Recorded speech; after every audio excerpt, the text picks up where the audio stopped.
Itu kan kita mulai dari latar belakang kan, Bapak kan keluarga polisi ya Pak ya. Nah, Bapak nomor berapa? Saya nomor 3 dari 6 bersaudara. Oke, itu kan saya lihat kan banyak yang juga berhasil tuh Pak. Kira-kira apa sih yang Bapak ingat pendidikan dari orang tua itu Pak? Oh, orang tua saya mah mungkin zaman Belanda dulu ya, SD doang kayaknya sih, dua-duanya. Enggak, maksudnya pendidikan tuh apa yang ditekankan ya, value apa yang ditekankan sehingga Bapak itu berani keluar, terus saudara Bapak juga banyak yang berhasil gitu. Kalau keluarga bapak saya sih memang biasa. Orang kakaknya bapak saya itu di zaman Jepang itu udah pergi ke Malaysia kok, perempuan. Iya, perempuan.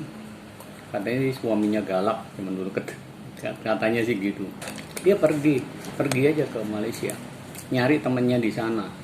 Bayangin itu di zaman Jepang itu. Sebelum merdeka ya. Benar-benar itu ketemu. Dan ketemunya lagi itu setelah tahun 70 atau berapa itu, baru ketemu lagi. Ketemu lagi dengan siapa? Ketemu lagi sama keluarga. Oh. Tadinya hilang. Sendirian gitu aja Pak? Iya, sendirian. Ternyata di sana itu udah beranak pinak di sana itu. Oh, dia nikah lagi gitu? Nikah di sana, nikah lagi. Jadi dia itu ngikut temennya, akhirnya nikah sama suami temennya itu. Gitu. Oke. Jadi gitu, biasa kayak gitu. Iya. Kakaknya bapak saya itu pernah kerja di Medan. Gitu. Jadi memang kultur keluarga juga udah biasa kayak gitu ya? Ya karena bapak saya itu umur 2,5 tahun, bapak ibunya meninggal. Jadi emang bar itu, dia harus berani, mau nggak ada pilihan. Ya. Oke, terus cerita SMA Bapak. SMA 1, terus ketika 71 itu banyak nggak sih Pak yang berani keluar ke Jakarta gitu Pak? Kalau teman-teman saya ada yang ke Kalimantan waktu itu, satu kelas ya, ada yang dia dibilang saya nanti lulus dari ini ke Kalimantan gitu. Ada juga yang banyak kan ya yang ke kuliah ya nggak banyak lah waktu itu yang saya mau kuliah ke sini gitu. Yang kuliah paling Pak Sumanadi, Bu. Yang sekelas sama saya itu namanya Pak Tri. Oh, Pak Tri ya.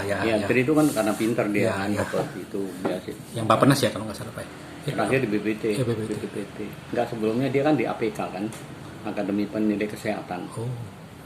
Oh iya, beliau dokter ini ya, FKM ya, Kesejahteraan Masyarakat ya. Iya, dokternya dari Australia. Nah, terus yang itu yang mau yang pinter-pinter, kalau Tri Swastono itu dokter, sampai sekarang ada di Banyuwangi. Ya. Terus yang lain, ya waktu itu banyak daftar di Departemen Keuangan kan waktu itu pas kita lulus. Pak Gofar itu. Pak Gofar. Terus siapa lagi ya? Ada beberapa. Yang sekolah itu ada Mukam, ada banyak lah. Waktu itu banyak yang itu. Nah, Bapak ketika merantau ikut siapa? Ikut kakak saya. Oh, kakaknya Bapak udah di sini? Udah di sini. Yang nomor 1? Iya, nomor 1. Suaminya kan kerja di Departemen Keuangan. Nah, terus habis itu Bapak berkarir di mana? Saya berkarir di Squip namanya. Oke. Oh, perusahaan asing? Indonesia. Perusahaan asing? Iya, perusahaan asing. Oke. Itu perusahaan apa Pak? Obat. Berapa tahun di situ Pak? 10 tahun. Oh, sampai level? Supervisor. Waktu itu banget pangkat di situ. Bapak 10 tahun di situ langsung di bagian keuangan? Enggak, saya itu justru pengalamannya gini. Di pengalaman kerja itu pertama kali saya masuk itu di bagian production planning, inventory control, PPIC. Udah itu pindah ke bagian ekspor impor. Di situ kira-kira di PPIC saya setahun, di ekspor impor 3 tahun lah. Udah itu pindah di cost accounting. Jadi pengalaman saya itu nyampe nggak ke dalam. Iya. Tapi itu yang bikin kalau saya generalis ya Pak ya? Kalau saya ini orang dari situ kan saya pindah ke Rekem jadi accountant kan. Oh, habis Squip ke Rekem. Rekem itu juga farmasi? Enggak, Rekem itu pabrik kabel. Oke. Kok bisa farmasi kabel gitu? Ya, bukan accounting. Rekem itu, Rekem itu termasuk 500, Fortune 500. Oh. Jadi sebenarnya saya dulu masuk karyawan internasional. Bapak jadi sejak awal tuh memang di perusahaan asing terus ya jadinya? Iya. Oh, oke. Di situ saya belajar di Rekem itu tahu nggak, sebelum kita datang, sebelum kita masuk gitu, udah ada apa tuh kayak yang orang-orang sekarang itu kayak kontrak gitu loh. Iya. Kontrak apa itu? Dia tanda tangan itu dulu sebelum offeringnya dikasih. Gitu. Jadi di situ kan misalnya nggak boleh apa-apa tuh. Oh kayak ini ya, etika gitu ya? Ya, Oh. gitu. Yang orang-orang partai itu apa istilahnya? Konten integritas. Oh iya iya. Nah, itu. Fakta integritas gitu ya. Itu udah dari tahun 85 saya udah kayak gitu. Oke. Jadi tahun 85 itu saya udah pakai komputer yang udah pakai itu modem kayak gitu. Loh, sebentar Pak. Bapak 85 di Recap.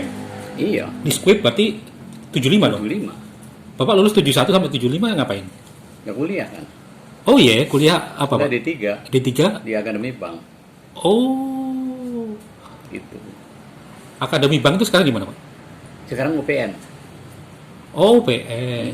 Kalau dulu di Jakarta kan Akademi, di Jogja itu universitas. Recap berapa tahun Pak? Rekan itu 3 tahun.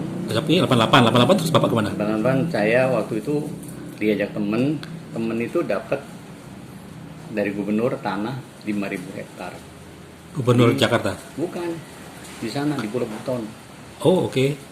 Itu jadi ngurus itu saya. Berapa tahun? Di situ 1,5 tahun lah. Ya cuman kayak gitu kan modalnya kan perlu gede. Waktu itu kan cuman sebenarnya waktu itu saya udah dipanggil ke Humpus waktu itu. Loh, sebentar. Di Recap Bapak posisinya apa? Di accountant juga. Kalau di itu tadi ngurusin tanah berarti kan secara beda lagi ya? Iya, saya itu di ke kehutanan sana, mulai dari nol itu kan. Jadi kayak direkturnya? Perorangan gini, perorangan. Oh, yang punya saham? Iya, enggak jadi perorangan. Jadi semuanya jalan, mesti ngeluarin duit sendiri waktu itu. Oh. Saya kan nggak tahu ya, tiba-tiba saya biasa punya kantor, kita numpang di kantor teman gitu. Lah, serius. Tapi ya ngurusin 1,5 tahun akhirnya kan harus bikin survei tata ruang yang pakai pagar gitu, patok-patok itu ya. Nah itu nggak ada duit waktu itu, duit 200 juta zaman tahun 88. Nah waktu itu kan ada salah satu bekas menteri gitulah yang ikut. Nah ternyata dia nggak disetujui sama keluarganya, ya dia pull out, ya udah habis lah gitu. Nah, akhirnya ya saya pergi aja. 90 berarti Pak ya? Iya. 90, terus Bapak kemana? Awal itu terus saya jadi pengangguran kan, nggak tahu kan gitu kan. Nah, terus saya ingat punya teman kuliah di extension. Nah saya itu tahun 77 masuk sambil kerja. Ya, kerja kan, extension kan syaratnya harus sudah kerja. Iya, iya. Dia masuk di extension UI. Nah itu punya teman, nah itu yang punya Fortune Advertising itu. Ya saya deketin dia, nah kemudian dia ada project, jadi pegang situ dah. Ya udah saya masuk di situ. Pegang project itu berarti tidak berkaitan dengan akuntansi atau semuanya? Akuntansi, ya bagian akuntansinya juga. Oh, oke. Pegang project yang dia dapat dana lah waktu itu 1 M zaman itu. Ini advertising di mana ini Pak? Di billboard itu? Iya. Oh. Fortune kan lumayan gede dulu kan, pegang kayak produk-produk apa gitu lah. Habis itu berapa tahun Pak di situ Pak? Nggak lama sih, 9 bulan. Oke, habis itu? Ya, terus itu di Meringkop teman saya telepon saya. Ini teman apa ini? Teman kuliah atau teman kuliah? Oke. Teman kuliah di D3? Akademi. Oke, terus? Ini butuh orang nih accounting di Bank Meringkop gitu. Ya saya iya aja gitu. Padahal saya nggak tahu. Saya kan dari perusahaan bank itu ternyata accounting kan beda banget. Ya sebenarnya dia ditawarin ke situ, dia kan manajer ya di apa? Oh, di perusahaan lain? Enggak, di situ juga. Oh, gitu. Di bagian kredit. Dia ditawarin jadi headnya di situ, dinaikin pangkat jadi senior manager. Dia nggak mau. Ngapain dong coba orang bagian kredit pindah ke accounting? Kan nggak ada gengsinya. Nah saya dimasuk situ. Masuk. Kebetulan waktu itu saya sebenarnya diterima juga di grupnya Sinarmas. Oh. Sinarmas itu bikin join sama Australia, bikin Sinarmido nama perusahaannya, bikin apa itu kayak apa mentega, ya produk-produk kayak gituan lah. Saya udah kalau itu udah diterima, saya udah diinterview sama orang bulenya, udah dikasih ini surat penawaran, jadi udah dapat offering gitu dari sana. Nah, terus dipanggil di Meringkop, jadi gini. Terus saya bilang gimana ya Pak di Meringkop? Saya udah ditawarin tuh, coba di sini tawarannya kayak saya kasih tawarannya itu kan. oh saya kasih lebih bagus dari ini kayak gitu. Ya udah saya masuk ke situ. Hah, masuk di Di Marinkop? Marinkop iya kan. Jadi saya nggak dites apa. Iya. Jadi di Marinkop sih lamaran saya nggak ada, ternyata sampai saya keluar di Mandiri Sekuritas ya ada lamaran saya di Marinkop gitu. Jadi saya Dari 91 berarti ya? 90 sampai ya 91 91 sampai 98 ya? 97 ya? iya di situ 91 sampai 96. 6 Wah, nah itu dari situ saya dipindahin karena perusahaan kan di Marinkop Sekuritas. sekuritas. Nah itu kan. Nah, ketika merger Nah Marinkop Sekuritas tahun 2000 merger jadi Mandiri Sekuritas. Mandiri Sekuritas. Marinkop Sekuritas itu jadi Marinkop Sekuritas. Cuman dari Marinkop Sekuritas aja, Pak? Enggak, di situ kan mergernya ada 3 perusahaan, Marinkop Sekuritas, XM Sekuritas, sama Bumidaya Sekuritas. Oh, yang leadingnya siapa? Marinkop. Marinkop semuanya sekarang pakai ininya CC kan, kodenya kan CC, Marinkop. Oh, Marinkop itu ya. Ya karena makanya bukan karena apa, karena Marinkop waktu itu lebih bersih gitu loh, kan nggak ada, kalau yang lain kan ada apa namanya, Sistemnya lebih baik lah. enggak ada punyanya korporasi karyawan atau apa. Oh, ini kepemilikan perusahaannya. Nah kalau Marinkop ini dulu kan apa namanya, pemegang sahamnya kan Sumitomo Bank sama Bank Exim gitu, Bang Eximnya minoritas atau mayoritas? mayoritas.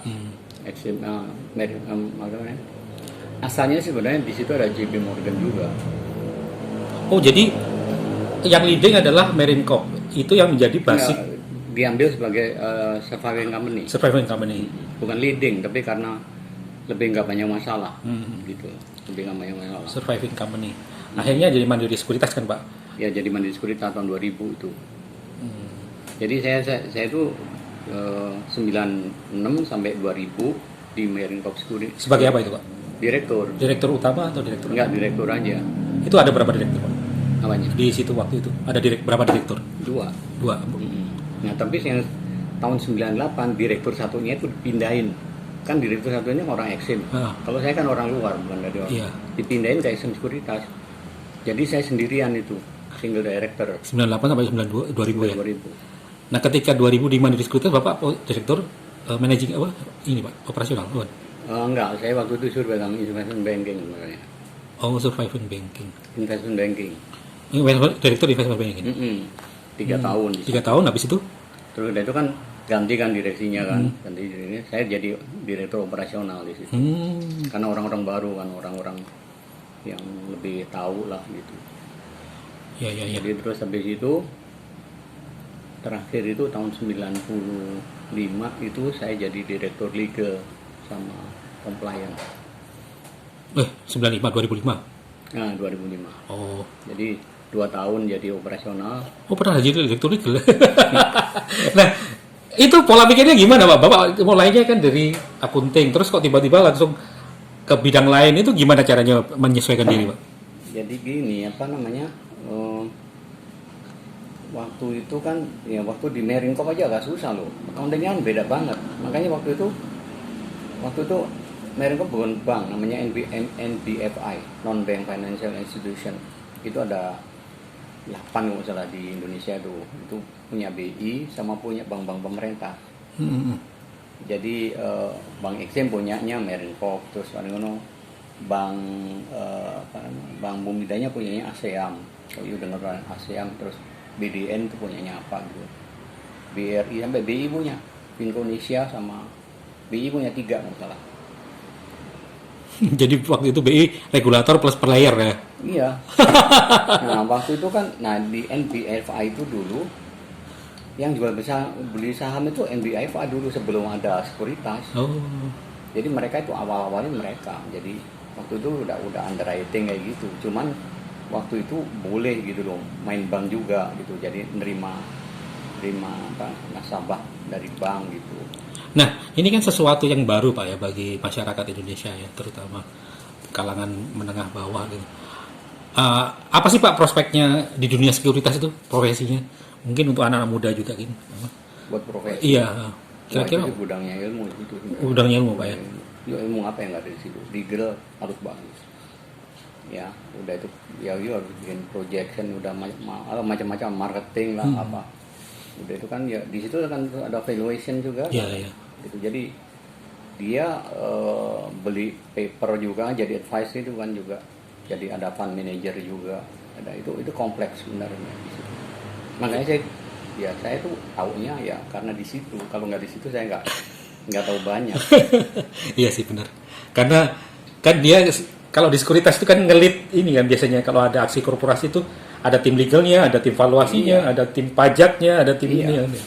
Iya. Itu komplit di situ. Jadi mau tidak mau harus belajar gitu Pak ya. Iya lah, paling nggak kan dengerin kalau mereka ngomong. Iya. Kan. Ya kita punya apa ekonomi segala waktu itu kan udah kelasnya kan kayak gitu. Nah Johnny Mansek sekarang ini kan jadi orang kedua di BI semuanya. Iya, Bu Desi apa Destri. Sebelumnya kan itu kan siapa? Yang sekarang di OJK itu. Oh, Pak Pahlawan bukan ya? Bukan, ya. Mirza. Oh, Mirza. Nah, kan Bapak ngadepin pernah ngalamin hampir semuanya perusahaan asing, Pak ya. Apa sih Pak yang menurut Bapak keunggulan di perusahaan asing sehingga ya contoh bagusnya kan sekarang Mandiri Sekuritas jadi yang paling bagus lah di sekuritas. Itu apa Pak kira-kira? Ya kalau di perusahaan asing itu kita lebih fair lah, kalau ini ya di perusahaan asing kan lebih fair. Udah itu kan judi jadi orang jujur lah di situ. Kita tahu di Rekem itu kalau ngambil duit balinya ya $100 itu yang di lokal itu nggak bisa ngatasi. Datang dari orang dari Amerika sana ada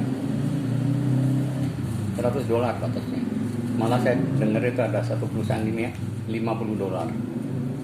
Jadi mau nggak mau kan mau apa lagi, $100 tuh kena loh. Maksudnya ada $100 yang hilang terus nggak bisa dipertanggungjawabkan iya. ya? Oh. Atau apa, pokoknya batasnya $100 aja gitu. Itu langsung betul benar nggak susu. Datang dan cuma ditanya bener nggak bener, langsung suruh pulang. Pecat kalau suruh pulang, udah pecat dan tidak boleh terus beredar seluruh dunia, ada surat dilarang menghubungi Budi misalnya kayak gitu. Itu beredar baik di rumah maupun di itu sangar ya. Fortune 500 itu ternyata gitu perusahaannya. Jadi bagus banget. Ini asing dalam arti pengertian Amerika Pak ya? Iya. Eropa mungkin juga kayak gitu Pak ya? Jadi kalau misalnya mau lu pernah ya waktu itu mau bagi dividen, mau umumin hasil gitu ya, laporan keuangan, panggil kan ke sana. Kan hasilnya turun gitu. Langsung dibilang sama CEO-nya itu, yang jual yang dipecat. Gitu. Kan udah insider trading kan. Padahal di sini insider trading masih bisa ya emang dimainin. Iya. Kok di sana kan gitu. Nah di situ saya belajar banyak accounting justru di situ. Karena mentor saya itu langsung orang bule kan, orang-orang itu anak-anak lulusan dari Stanford University. Jadi saya belajarnya ilmu itu nggak dari kampus kan, nggak dari kampus, dari praktisi Pak ya. Iya. Loh, Bapak memilih Bapak tadi bilang kan sistem keunggulan di perusahaan asing. Terus Bapak bilang paling banyak belajar tuh di Rekem kan Pak, karena Bapak melakukan mulai dari bawah hulu ke hilir gitu kan. Iya, mulai dari nulis voucher, ya kan. Voucher kan dari dokumen dari apa itu? Dari kwitansi bikin voucher. Vouchernya kan diposting ke ledger. Kan ledgernya kan dari situ kan bikin laporan keuangan kan, jadi neraca dari dulu itu kan itu namanya kan yang general journal kan atau trial balance di situ kan. Jadi situ itu semuanya ada di situ. Emang nggak banyak transaksinya, tapi ya itu belajar semuanya di situ. Dia sudah 10 tahun, pajak nggak ngerti. Nggak ngerti sama sekali, lembaran tuh nggak tahu. Karena di script mungkin orangnya banyak Pak ya. Orangnya banyak. Dan saya dengan cost accounting dengan spesialis. Iya. Kalau di situ kan semuanya, karena orangnya di. Iya. Jadi saya itu mulai nggak tahu sampai harus ke PwC nemuin orang pajaknya di sana, belajar dari situ. Itu caranya Bapak belajar ya? Nah, iyalah. Kalau itu ya saya masa pajak saya datang ke kantor pajak, ajarin dong Pak, saya nggak ngerti, saya bilang gitu. Bapak konsultan saya deh. Itu waktu di mana? Waktu di Rekem. Jadi 3,5 tahun tapi banyak ilmunya. Iya banyak banget ilmu. Tapi saya waktu itu sempat, waduh ya Tuhan, kenapa sih saya taruh di perusahaan ini nggak enak, orangnya nggak enak gitu. Akhirnya saya ribut kan belakangan sama dia. Akhirnya saya ribut, dia dipecat, saya disuruh mundur. Itu yang atasan Bapak? Iya. Yang males itu? Iya, langsung itu. Nah, sekarang cerita ini Pak yang dari 200 berapa? 200 ke 2000 ya? 2000. Ya, 2000 serius Pak? Iya kan, 2000 kan. Maksudnya kan tahun 2000. Oh ya, enggak, maksudnya di apa? Di Marine Corps Bapak kelola berapa karyawan Pak? 20. 20 menjadi 200 ya kan? Nah itu gimana Pak, tantangannya apa aja itu Pak? Ya, personel lah, paling banyak. Yang Bapak cerita tadi ada jagoan yang bisa Iya, itu. ya, personelnya gitu-gitu kan. Tiba-tiba kan yang anak-anak buah saya yang saya kenal semuanya, yang Marine Corps kan dulu gini, jadi waktu aturan D itu suruh milih jadi bank atau sekuritas, kita itu udah waktu itu ada orang dari JP Morgan. JP Morgan dulu kan pemegang saham Marine Corps, itu advice, yuk bikin sekuritas, jangan bikin bank. Indonesia itu overbank, dibilang gitu waktu itu. Itu tahun 92 ya, 92. Itu udah bilang gitu dia. Jangan bikin bank. Cuman karena timnya itu datangnya dari bank Exim, ya mereka kan ngertinya bank. Bank lah dibikin, sekuritasnya kecil. Jadi sekuritasnya Pak, kalau bagi orang awam nih Pak ya, bank sama sekuritas itu bedanya apa sih Pak? ya kalau bank kan lending and borrowing aja kan gitu. Kasarnya kan lu nabung di situ, lu pinjam di situ, tapi pinjamnya yang kreditnya tuh modal kerja atau investasi kalau gitu. Kalau di sekuritas kan itu macam-macam, bisa apa-apa, gitu kan. Dan nggak lending ya? Nggak lending, Investment ya? Nggak apa, bentuknya ya paper kan kalau di sekuritas. Yang kemarin saya bilang itu yang saya tulis itu mengenai apa namanya forward sales itu kan itu nggak bisa di bank. Itu ya bisanya di sekuritas yang jalan. Ya intinya sekuritas lebih banyak ruang gerak ya Pak ya, untuk Iya. pendanaan ya. Kan zaman sekuritas awal aja dari tahun 90-an ya, 90-an waktu itu. Mereka katakanlah kalau itu bank waktu itu berapa ratus miliar aja udah harus bank-bank gede. Sekuritas satu, dia tinggal konsorsium aja kan. Dia bisa ngubungin bank-bank kemana gitu loh. Jadi misalnya dibutuh katakanlah 1 triliun misalnya ya. Jadi bisa hubungan dengan investornya, dia kan bisa bank, bisa dana pensiun, bisa fund manager. Dia aktif gitu loh ngubungin itu. Ya, ya. Jadi lebih menarik ya mau di sekuritas. Kreativitasnya lebih tinggi ya. Iya, unlimited lah Iya, iya. produknya. Nah, apa Pak kira-kira di karir Bapak yang bisa diceritakan lagi yang mungkin tantangan itu milestone bagi Bapak itu? Ya apa ya, jadi gini, meskipun dia kerja jangan lupa baca buku. Baca buku. Memperbanyak apa? Iya, wawasan.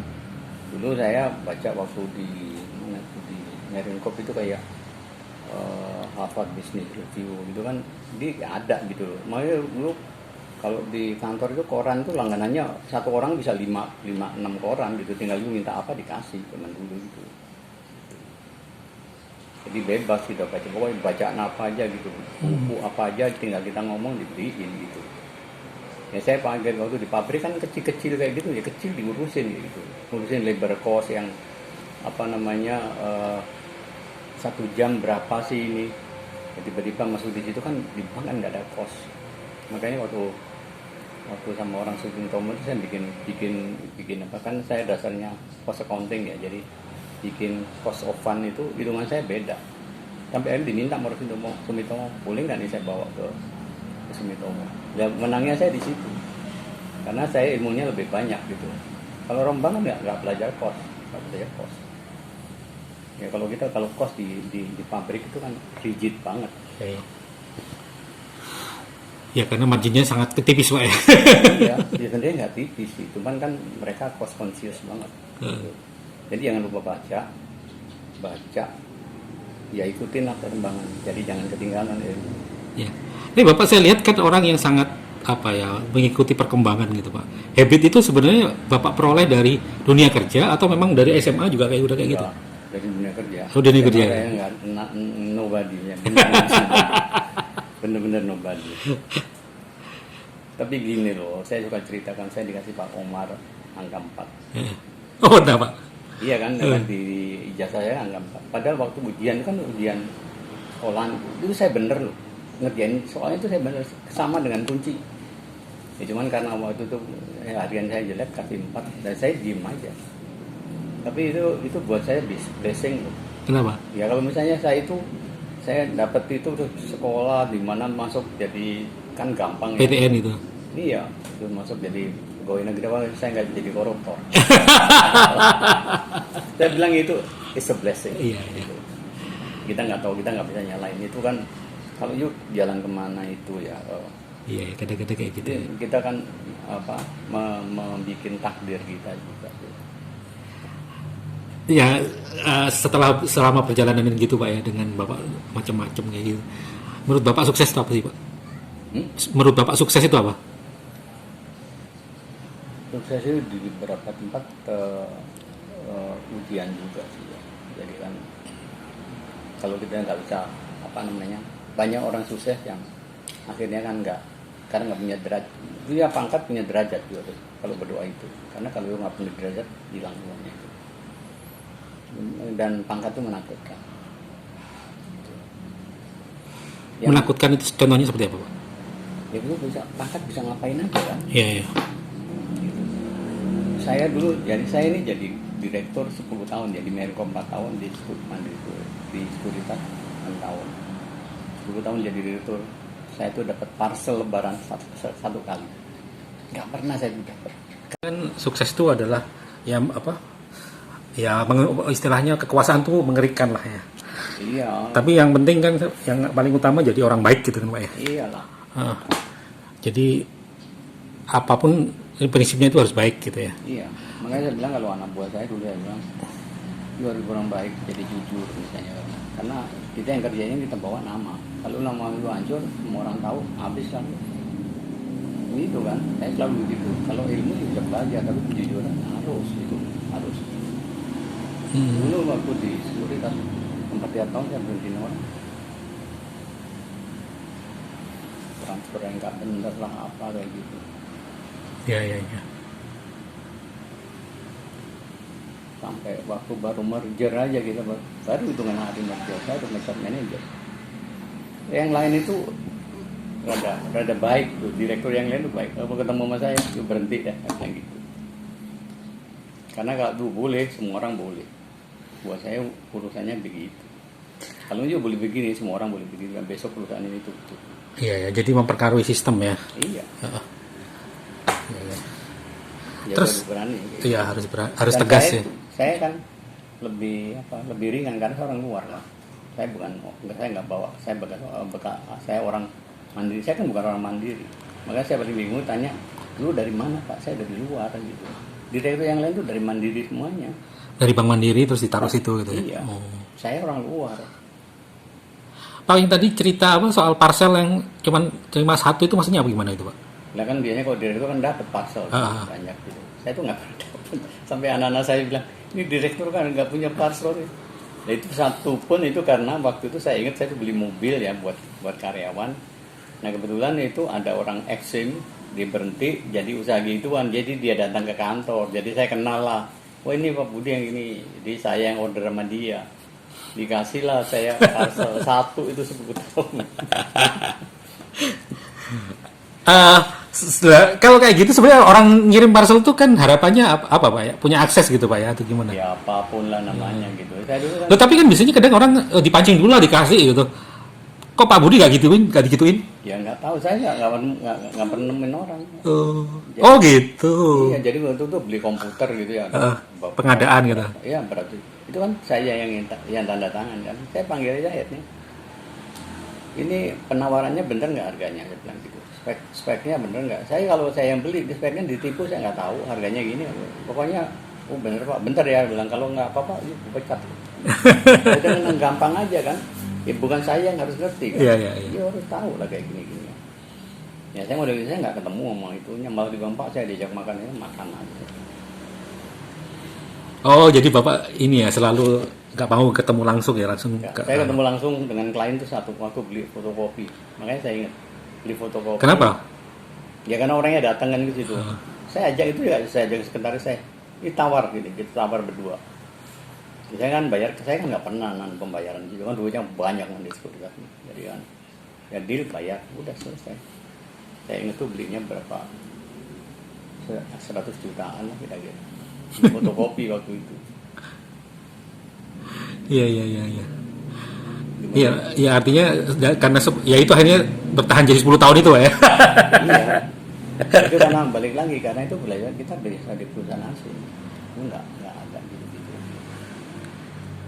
Ya ada misalnya mesti gini enggak. Ya karena saya belajarnya di situ. Jadi nggak biasa kayak gitu itu.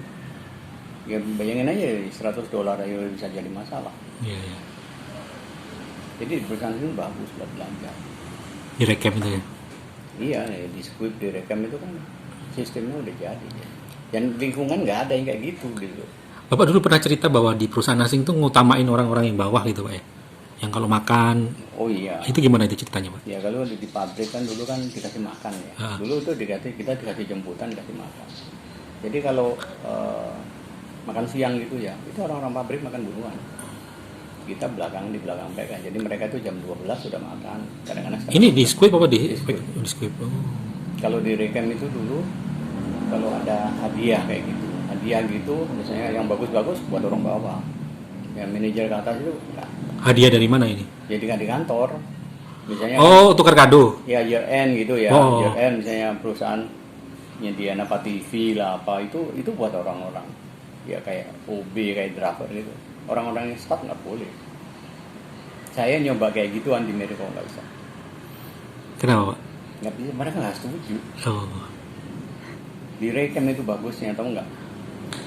Kita itu kalau pernah ngumpul gitu ya, orang ada orang boleh apa, itu dia nggak boleh laki tidak, malah laki duduk laki perempuan. Apa tujuannya? Ya supaya nggak nyampur. Jadi saya bisa, nggak tahu itu saya di mana. Jadi ada yang bawa duduk sini. Bule-bule itu duduk sama orang-orang apa driver mobil itu nggak bisa makan, nggak bisa ngomong ya gitu. Tapi itu bagus sebenarnya. Itu saya nggak pernah berhasil di BUMN. Itu karena mereka berpikir lebih egaliter kali. Iya. Sama. Dulu nama orang asing dipanggilnya nama doang kok di Recam itu. Nggak ada yang manggil sir apa-apa, nggak ada. Mister itu nggak ada. Saya ingat namanya Jack Sikovic itu ini Jack gitu aja semuanya. Orang asing yang kalau datang ke Indonesia ya, itu nggak masuk ke ruang direktur utamanya. Kita dikumpulin, dia datang, dia ngomong. Informasinya bareng. Oh gitu. Nggak ada bisik-bisik gitu. Oh gitu. Iya. Makanya saya dibilang kan waktu itu kita tuh perusahaan yang bergengsi. Waktu itu kan kabel Telkom, kabel PLN kayak gitu ya. Nggak mau dia nyogok.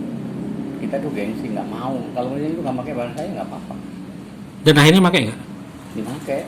Karena bagus teknologinya kan. Teknologi dipakai itu waktu tahun 85, 86 itu teknologi tahun 60-an.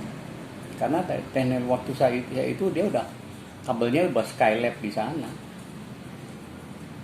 Exocet itu yang perang. Jadi kalau mereka itu ada perang Malvinas waktu itu, wah mereka ngomong itu bikin kabel gimana yang begitu kebakar nggak keluarin racun. Itu ngomong di depan kita. Jadi nggak boleh. Yuk misalnya hubungan dengan PLN nyogok orang PLN nggak boleh. Gengsi kita misalnya. Lebih baik yuk nggak pakai perusahaan saya nggak apa-apa. Tapi khusus untuk angkatan perang itu kan sistemnya bagus ya udah. Bayangin 500 kan foto 500. Jadi kalau kita kirim penjualan nanti datang balik dari sana tuh lewat itu aja internet tuh zaman dulu kan itu kosnya berapa itu kalau buat angkatan perang dijual 100 kosnya setengah $1 jadi kok gini amat sih kalau angkatan perang dia berbeda sama kos yang penting safety kosnya setengah dijualnya 100 perusahaan itu gimana nggak tapi itu pun berakhir saya baca terakhir itu udah diakuisisi sama Taifu Recam itu memang growth-nya waktu itu sekitar 20% annual growth ya. Makanya sekarang bisa masuk itu. Pak kembali ke jadi orang baik tadi bisa elaborasi lagi ya kira-kira apa sih maksudnya Pak orang baik gitu? Ya apa ya sebenarnya kita diajarin agama juga jadi orang baik kan. Ya. Iya kan, sebenarnya kan orang bilang kan Al-Fatihah itu kan umi Al-Quran kan dia bilang. Itu apa sih isinya kan siratal mustaqim aja, jalan yang lurus aja kan. Kalau sini kan ini tujuannya kan isinya siratal mustaqim aja kan. Siratal mustaqim itu aja jalan. Sederhana tapi susah Pak ya. Sebenarnya itu. Ya siratal mustaqim aja Pak. Saya pensiun umur 53 tahun. Itu saya lagi, ilmu saya lagi di atas banget. Saya berdoanya ya Tuhan, kalau nggak bagus jangan kasih saya. Saya ditawarin partai waktu itu. Saya bisa jadi temannya Angelina Sonda kalau itu. Tawarin itu. Saya nggak. Sebenarnya doanya gitu ya Tuhan, kalau nggak bagus jangan kasih saya. Nggak tahu gimana, saya nggak bisa gabung ya. Nggak tertarik gitu. Itu sebulan sebelum saya rups itu. Udah itu dikontak lagi sama sekretarisnya Robert Tantular. Apa itu? Century. Ya gitu juga Pak, lagi nyari orang sekuritas. Kalau enggak saya masuk penjara. Iya. Udah itu kan dikontak lagi jadi komisaris di BCPR. Bukan, Bank BPD Syariah. Saya sendiri nggak percaya syariah. Saya setengah hati waktu di film properti itu saya setengah hati. Karena apa? Saya nggak percaya syariah. Karena gimana sih kalau you nggak percaya tapi you sendiri harus tinggal di situ. Ya emang waktu itu saya nggak lulus motornya, karena waktu begitu saya keluar itu, begitu selesai proper itu saya ngomong, Pak kalau nggak cocok yang di pasar. Kalau waktu yang ngetes kan dari DI 2, dari LPPI 1. Kalau yang dari LPPI cenderung dia senang sama saya. LPPI itu Pak? Lembaga Pendidikan Perbankan Indonesia. Oh. Dia itu yang orang BI ya kayaknya gitu. Mungkin karena saya orang sekuritas ya, dan dia mengenal orang itu. Ya, terus habis itu ya, sempat ditawarin lagi ya ada kaitannya dengan itu yang terakhir ini loh. Celoid. Apa? Jakarta Lloyd. Bukan, Jakarta Lloyd pertama kali itu saya ikut di komputer terus saya keluar. Terakhir ini loh kasusnya Asabri. Oh ya. Ke sana saya disuruh jadi komisaris juga. Di Cawang itu Pak? Enggak, tapi bukan di sekuritasnya. Oh sekuritasnya. Di sana di PIK sana. Itu yang wawancara saya, itu orang yang dikasih fee, dijanjiin fee 250 miliar. Itu yang wawancara. Mungkin karena waktu itu dia lagi ngoreng Samsugi. Gitu. Buat lihat nggak Samsugi? Sugi itu kan energi ya, sama energi ya. Sugi itu energi kan Pak, bukan? Sugi apa sih namanya gitu? Singkatannya Sugi yang suspend. Ya itu kan gara-gara itu kan. Itu lagi itu makanya saya diwawancara sebentar sama dia. Seperti itu mungkin karena lagi jam baru buka ya waktu ya, terus tunggu sebentar Pak ya gitu. Saya tunggu. Lama-lama nggak keluar ya, saya pulang aja gitu. Ya dia kan lagi asik kan. Ya dia leadernya gitu, Bu Betty. Ini gitu aja, berdoa gitu aja. Pokoknya ya apa sih yang kita cari dalam itu? Iya sih. Pokoknya gitu ya kalau anak-anak muda ya mesti berani. Mesti berani ya. Saya tuh ribut itu berapa kali di kantor, direkem ribut saya. Tapi berani kan pada tempatnya, dalam arti kan kalau Bapak kan di sistem yang bagus gitu. Kalau di sistem yang nggak bagus kan bahaya juga Pak. Ya iya. Gitu ya saya pantau. Terus yang waktu di Marikop itu saya juga ribut sama. Ada waktu dari awal tuh saya udah bilangin sama dirutnya, ini jangan banyak buku lama ini. Kenapa Pak? Pokoknya jangan aja. Karena itu dia tuh anaknya tengil gitu loh, jadi merasa dia paling pintar. Ada yang berani sama dia. Lama-lama saya kalau kayak gitu saya sebel, kena sama saya. Dia kan pajak kan nggak ngerti. Itu kalau mungkin saya bilang sampai nerima karyawan itu dia orang Padang. dipanggil orang Padang di interview juga kan. Dia bilang saya nggak mau, saya usernya kan saya accounting. Ya terus saya sampai akhirnya mau dikasih itu, saya bilang saya nggak mau. Kenapa nggak mau? Pokoknya saya nggak mau. Akhirnya masuk yang itu, anaknya sekarang jadi direktur di perusahaan asing ini. Ya mesti berani kayak gitu. Yeah.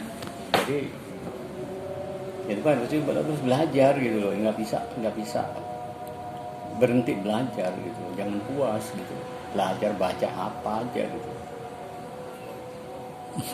Dan baik, kalau baik itu apa? Ya buat kita baik, buat anak baik. Ya buat orang tua yang seumuran sama saya, yang atau yang anaknya udah itu harus jadi orang baik. Yuk baik pulang, dan bilang itu. Saya yakin yuk nanti ada berkahnya di ujung. You do yang do the best gitu lah. Keep up the good work-nya itu. Karena yang gue lakukan itu ya saya lakukan juga gitu. Jadi nggak tahu orang waktu itu tiba-tiba kenapa saya kayak gini-ginian, tiba-tiba ada yang bilang, you bisa nggak bikin financial projection, ya modelnya kayak apa sih? Kayak gini, ya lah bisa lah kalau saya bikinin gini, ya kan tinggal baca gitu. Makanya saya bilang dulu itu buku saya itu banyak waktu roman itu belakang. Jadi saya itu pernah jam 2 pagi itu bangun gara-gara inget gitu, bangun ke belakang saya nulis gitu. Oh, tentang mikirin tentang sesuatu gitu ya, Bapak mikir gitu. Iya. Terus dapat solusinya gitu ya. Ya kayak gini kan, kayak misalnya kayak gini kan bikin projection tuh kan. Ya. Financial projection itu kalau saya yang bikin kan Ya, ya. ubah angka satu semuanya kan berubah. Iya, iya benar. Ini nggak tahu nih siapa yang bikin. Dulu papernya itu satu lemari itu udah saya balikin aja, ini ketinggalan. Jadi melakukan pokoknya buat yang tua-tua ya, ini baik aja lah, berbuat baik aja, bantu orang gitu. Makanya saya bilang anak saya kan tuh nggak mau kerja karena saya dulu bantuin orang. Ada 10 lebih orang masuk di Mandiri itu waktu itu. Saya buka, saya nggak pakai tes. Waktu itu kan orang-orang kan udah, dan saya nggak sungkan karena saya orang luar. Yang lain kan, ya keduanya kalau ada anaknya Mandiri biasanya malah saya disuruh untuk ini Pak ada yang nitip, ya masuk aja. Tapi biasa tekan, lu harus jadi contoh di sini. Lu nggak bisa jadi contoh, yang mentang-mentang aja. Itu profesional dia.